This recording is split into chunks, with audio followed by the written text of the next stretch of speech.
Why take time to measure before you cut when you can measure as you cut?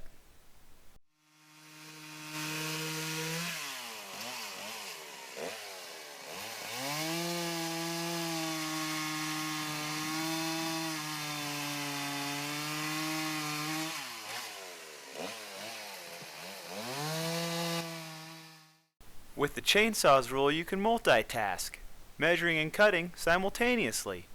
That way your buddies can start loading the truck. The chainsaw's rule is quick, accurate, and easy to use.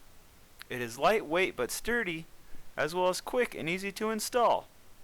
It takes just seconds to snap it on, and you're ready to go. The telescoping bar is marked in inches, so you can cut the exact length of wood you need.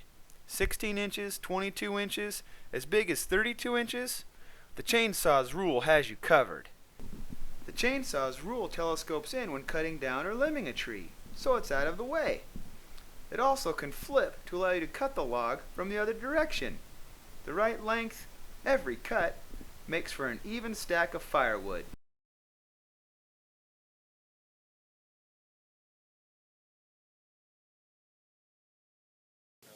You can use the regular one we have that measures up to 18 inches and it sells for $29.95, or you can get the little better one that has the nicer knobs and it measures up to 32 inches and it goes for $39.95.